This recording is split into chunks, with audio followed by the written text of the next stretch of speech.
Makanya siapapun yang betul-betul ibadah hajinya panggilan hatinya, kemudian mereka hadir di tanah suci dengan membawa dosa, kemudian berharap doa dan munajat kehadirat Allah, itu pasti semua air matanya berlinang. Ya.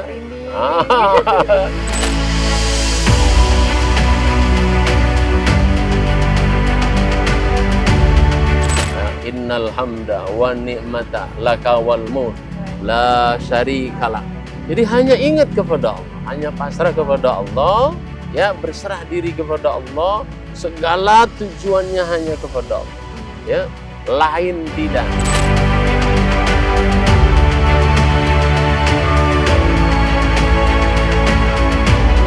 Ini kalau saya kurban nanti begini, nanti kalau saya keluar ini nanti kurang. Enggak kurang.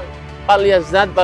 Orang yang hartanya, rizkinya disedekahkan, itu ditambah. Orang yang berkurban itu umurnya dipanjangkan, dijauhi dari bala bencana.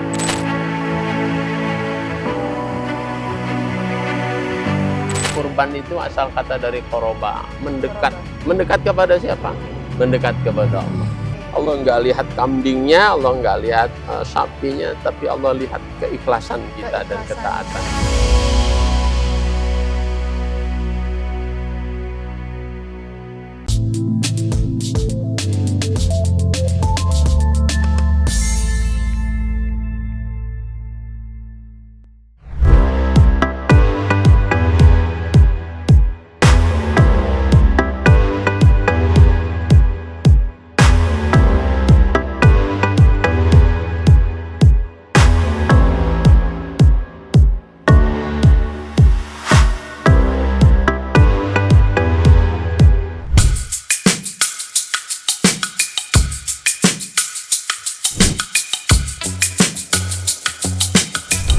Assalamualaikum. Waalaikumsalam warahmatullahi wabarakatuh. Izin Pak, ini peternakan milik Pak Haji Solihin ya? Ya, betul Mbak. Oke, boleh saya bertemu dengan pemiliknya? Ya, boleh Mbak. Silakan. Oh, ada di sebelah sana ya? Ya, kebetulan juga sedang ada yang ingin membeli sepertinya. Oh iya. Wah, banyak sekali.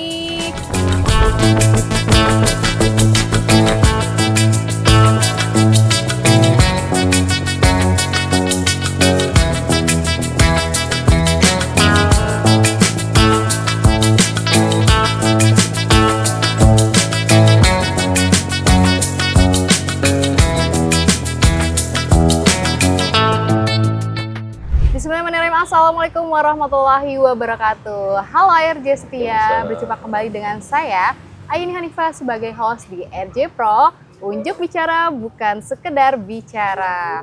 Pada kesempatan kali ini kita akan membahas mengenai haji dan kurban spesial Idul Adha. Nah, di sini juga saya akan membahas bahwa kurban adalah suatu identitas bagi muslim untuk bertawakal, berserah diri, dan keikhlasan. Namun, untuk haji adalah merupakan kewajiban bagi setiap muslim, bagi yang mampu. Nah, di sini juga saya tidak sendirian, saya bersama narasumber ternama yang Masya Allah, yaitu Bapak Haji Solihin.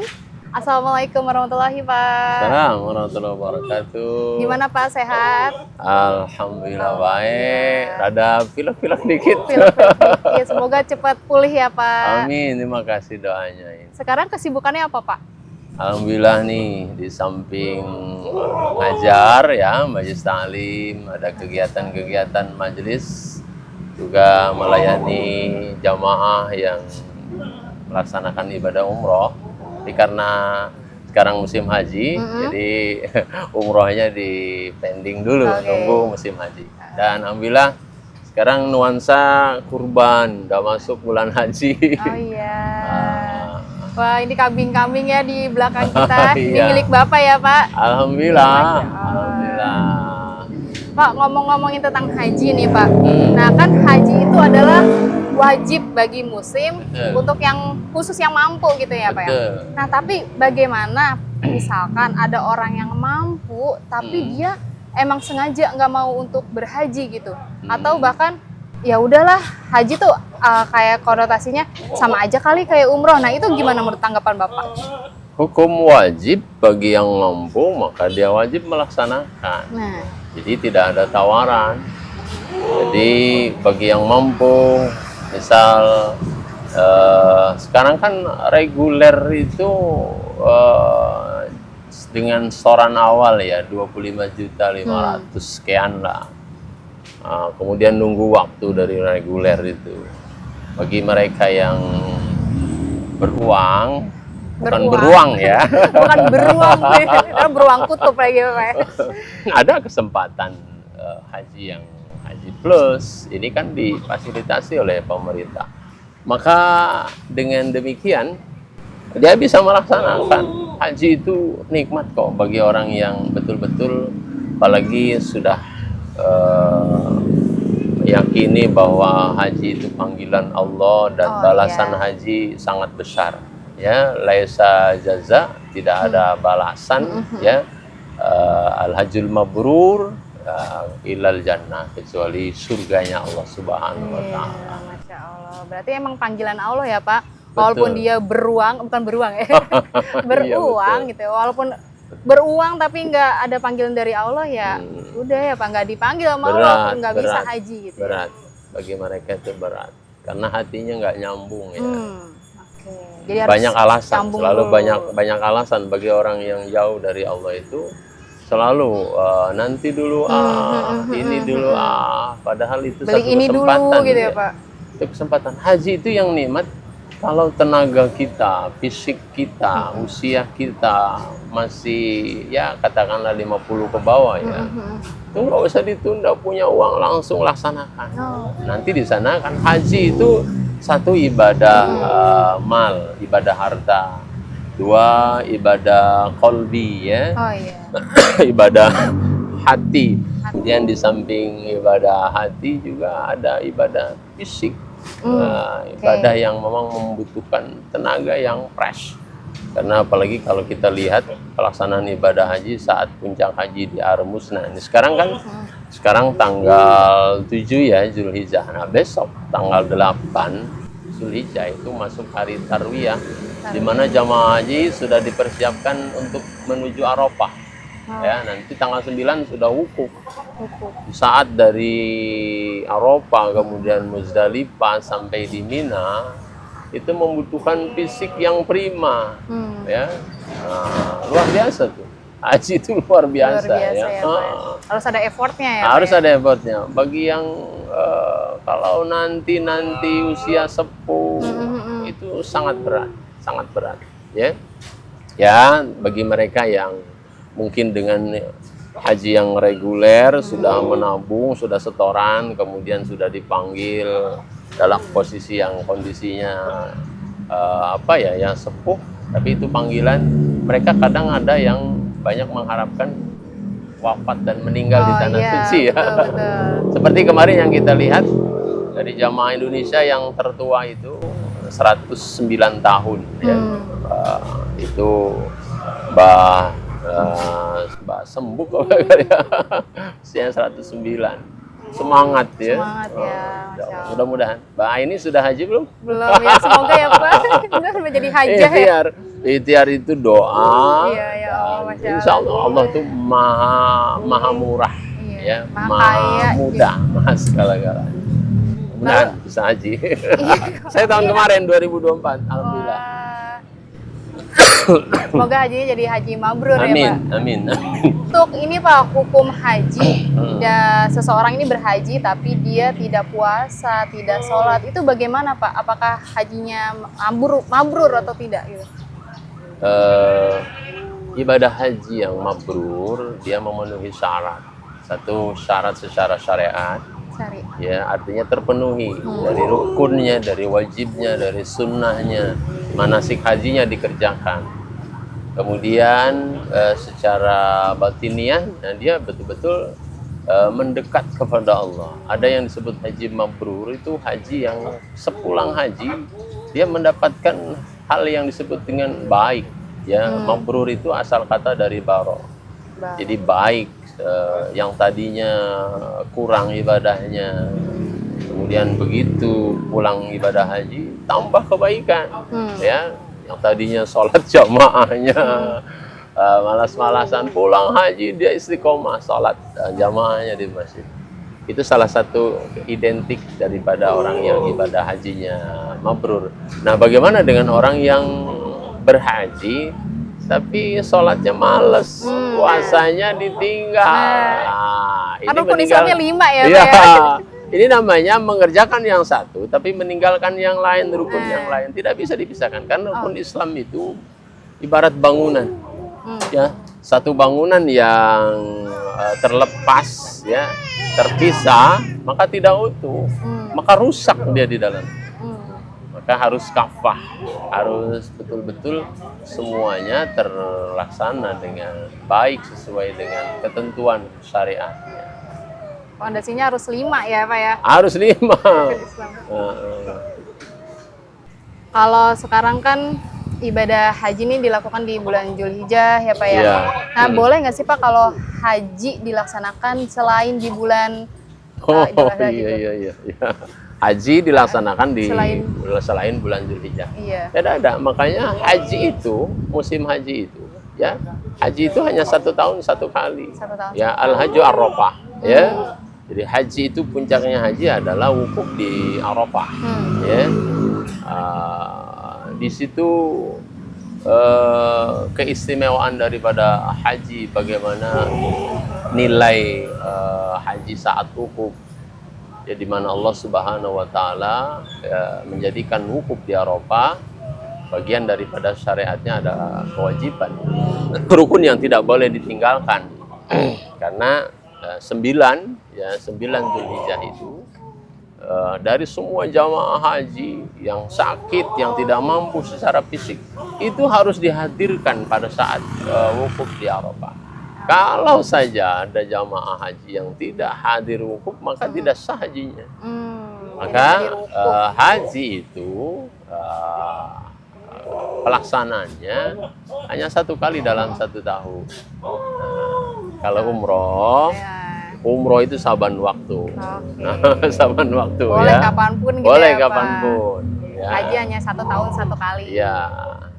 Kalau untuk ini Pak, tanggapan Bapak mengenai haji, kan ada haji reguler, ya, roda, plus gitu, haji plus. Iya. Itu gimana Pak? Maksudnya perbedaan ini kan menunggu berapa tahun, ini ada yang langsung, itu menurut Bapak tanggapannya seperti apa? Bagi saya sih, buat haji reguler ini kan pemerintah yang punya wewenang, ya, untuk melaksanakan bagaimana pelaksanaan ibadah haji, jamaah haji khususnya di Indonesia itu terlaksana dengan baik. Karena memang kita lihat posisi sekarang ini, mungkin di era sebelum tahun 2000-an, ya, itu jamaah haji dibandingkan dengan jamaah haji tahun sekarang ini jauh sangat berbeda karena jumlahnya. Ya, pemerintah Saudi juga kan melaksanakan sebagai tuan rumah yang melaksanakan dan menjamu jamaah haji yang hadir, itu kelihatannya banyak hal yang perlu dipersiapkan. Kita lihat saja dari pelaksanaan ibadah haji, khususnya saat di Mina, itu jutaan manusia berkumpul, ya.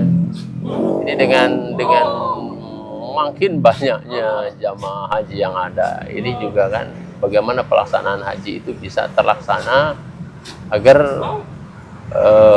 dari sekian banyaknya jamaah haji itu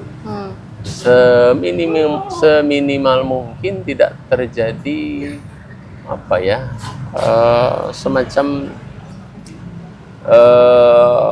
kan kalau dalam posisi manusia yang begitu banyak, dari segi pelayanannya saja kita lihat, saya merasakan itu ibadah haji saat di Mina, saking banyaknya manusia, kadang antri di kamar mandi saja sampai 6 antrian itu kan. Saking padatnya gitu saking ya Pak? padatnya. Kemudian juga saat kita mau ke Jamarat, dari sekian banyaknya jamaah, ini begitu luar biasa berhadapan dengan kondisi yang memang tidak mudah ya, harus fisik yang prima. Mungkin dengan haji yang reguler, posisi jarak Iya. di Mina itu tenda Mina ke Jamarat ya lumayan. Tapi bagi mereka yang haji plus, Iya, mungkin fasilitas khusus ya, karena ya kita juga memahami bahwa haji plus itu kan biayanya juga besar. Iya, betul. Bedanya Fasilitas- jauh ya, Pak. Jauhnya eksklusif lah ya. Eksklusif ya. Juga kalau reguler itu kan biasanya 44 hari ya, 40 hari. Kalau haji plus itu ada yang mungkin ada yang 19 hari, ada yang 2 pekan ya.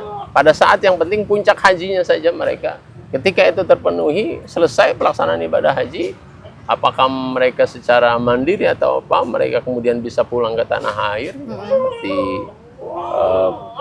pengusaha atau pejabat-pejabat pemerintah itu biasanya mereka tidak melaksanakan haji yang lama, cukup dengan beberapa hari selesai.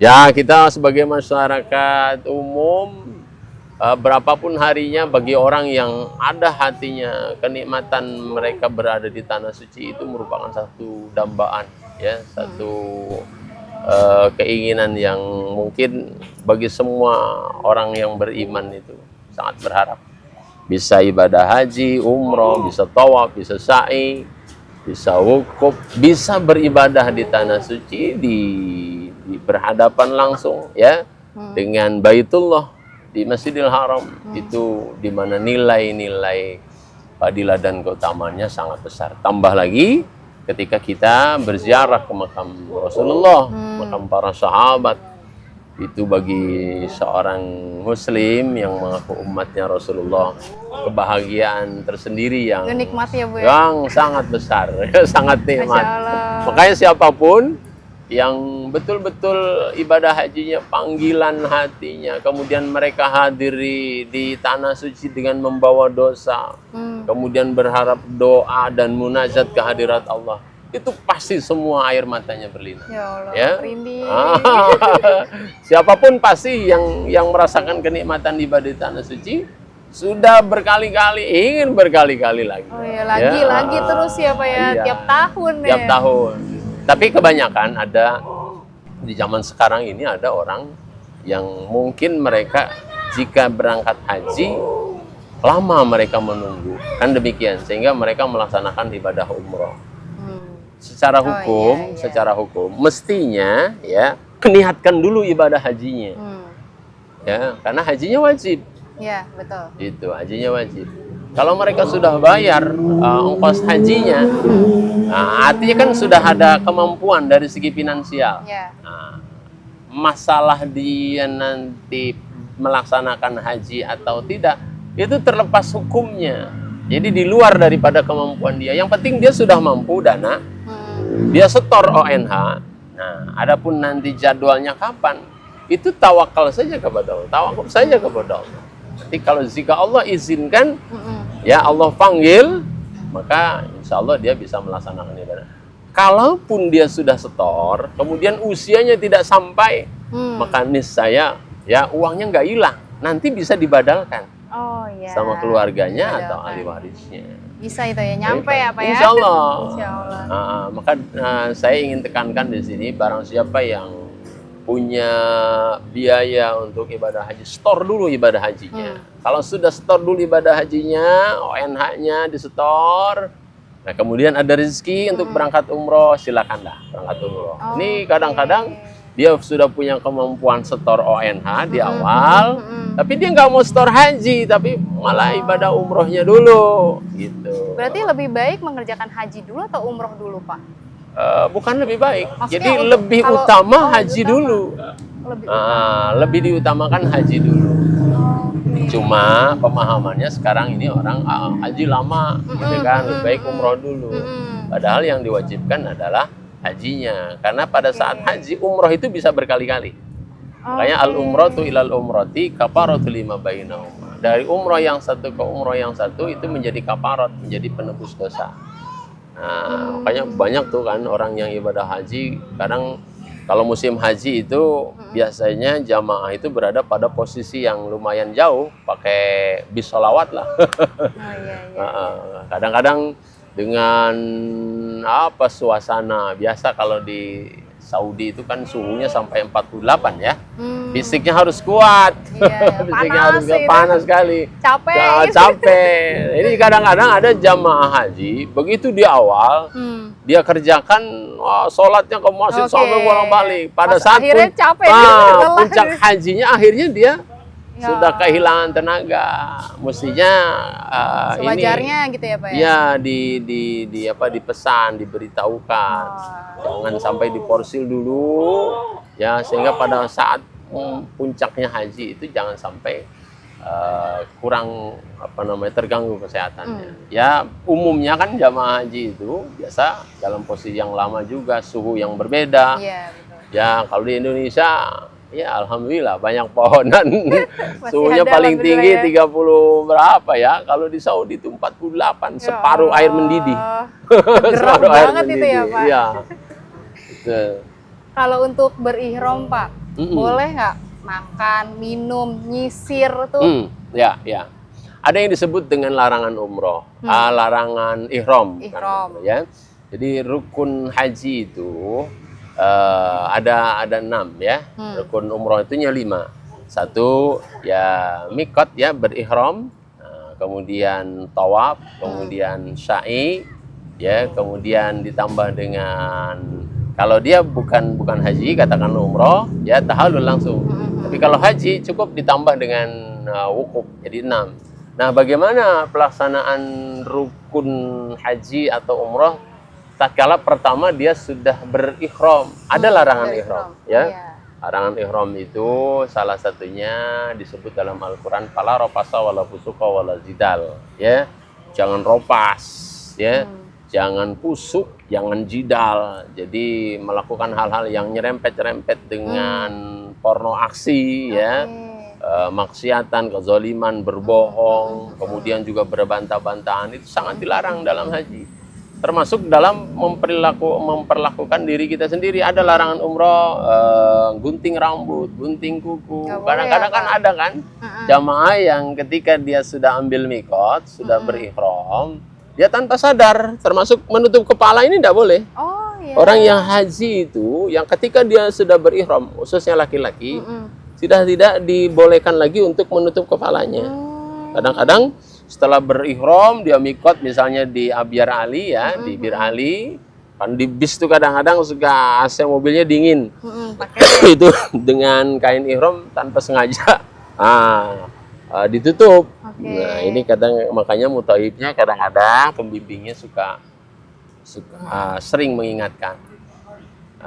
Atau kadang-kadang ketika di perjalanan dia sering melakukan hal-hal yang misalnya membuat dia jadi apa ya, misalnya dia mampir di rest area, ketika dia makan kemudian mencuci tangan dengan sabun, itu sudah tidak boleh ya. Karena ketika berihram itu harus betul-betul mengunci hati, menyambungkan hati hanya kepada Allah Subhanahu wa Ta'ala. Maka bacaannya, zikirnya harus senantiasa dilakukan. Karena haji itu intinya zikir, sama dengan sholat. Aqimus sholata lidzikri. Haji juga sama, ya.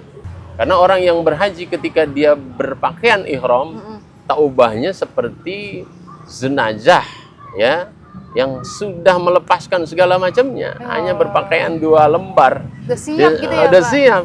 Karena ibadah haji itu panggilan Allah seperti umpamanya panggilan sholat, kemudian panggilan haji ke tanah suci, maupun panggilan Allah ketika ajal sudah tiba. Orang begitu khusyuk ketika melaksanakan haji dan umroh karena dia menyambungkan hatinya, ya, bersambung kepada Allah dengan lafaz bacaan talbiyah. Labbaik Allahumma labbaik. Senantiasa itu berangkat dari dalam hati. Labbaik Allahumma labbaik. Labbaik la syarika laka labbaik. Innal hamda wa ni'mata laka wal mulk la syarika lak. Jadi hanya ingat kepada Allah, hanya pasrah kepada Allah, ya, berserah diri kepada Allah, segala tujuannya hanya kepada Allah. Ya, lain tidak. Inilah yang membuat batinnya seseorang itu seakan-akan dicuci, dibersihkan, ya. Dan zikir yang bersambung kepada Allah, maka hatinya akan bersih. Hatinya akan tenang, ya. La ma'buda illallah. Tidak ada sembahan kecuali Allah. La maujuda illallah. Tidak ada yang wujud kecuali Allah. Ya, la nafi'a illallah wa la dharra illallah. Jadi nggak ada yang memberikan manfaat, nggak ada yang memberikan kesulitan segala macam. Hanya Allah Subhanahu wa taala. Ya, orang yang haji itu nikmatnya ketika hatinya bersambung kepada Allah. Tambah lagi ketika dia berada di Baitullah, Masya Allah. Udah pasrah aja gitu ya Pak ya. Seakan-akan Minta semua ampun ditinggal. dosa ya Pak. Ya udah Makanya- tinggal siap aja gitu, pasrah. Betul. Yang 2 helai itu ya Pak. Betul. Makanya orang yang pulang ibadah haji itu kelihatan dari wajahnya bersih karena Allah sudah ampuni dia. Ya, Allah Subhanahu wa taala sudah terima kabul segala macamnya. Dia kembali seperti anak yang baru lahir, bersih. Maka keinginannya tidak lain, hanya Allah. Orang yang hanya berharap hanya kepada Allah, maka dia ketika kembali ke tanah air berbuat sesuatu apapun yang dimaui Allah. Artinya dia hanya mencari ridha Allah, kerjanya hanya untuk Allah, usahanya hanya untuk Allah. Karena orang yang bersama dengan Allah cukup hanya Allah, maka dicukupkan oleh Allah.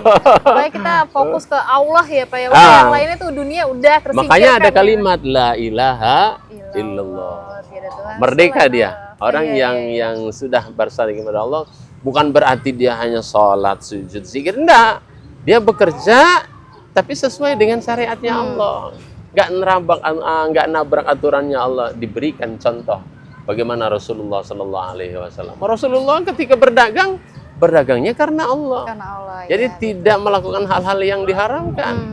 Ya. Tidak licik Tidak ya. licik. Memberatkan timbangan ya. Nah, itulah. Iya. Jangan salah, Mbak. Ketika orang berhaji itu kan, ya kita mungkin melihat tanah, sebutannya tanah suci. Tapi di sana ya banyak setannya juga.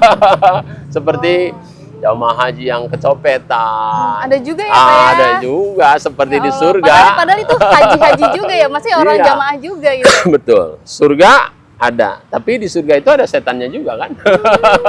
Jadi bukan baik-baik aja Bukan semuanya. baik-baik aja. Oh, jadi surga ada setannya saya baru tahu, Nah, Pak. itu seperti Nabi Adam alaihissalam. Oh, iya, Nah, juga benar. tergoda oleh Tergoda, iblis ya. laknatullah sehingga terusir di dunia. Heeh. Nah, makanya supaya kita bisa terjaga daripada hasutan godaan setan, maka berlindunglah hanya kepada Allah. Berpegang teguhlah kepada tali Allah. Insya Allah diselamatkan oleh Allah Subhanahu wa taala. Mudah-mudahan kita Amin, semua amin. diselamatkan oleh Allah Diselamatkan, ya Subhanahu wa Allah. taala. Amin.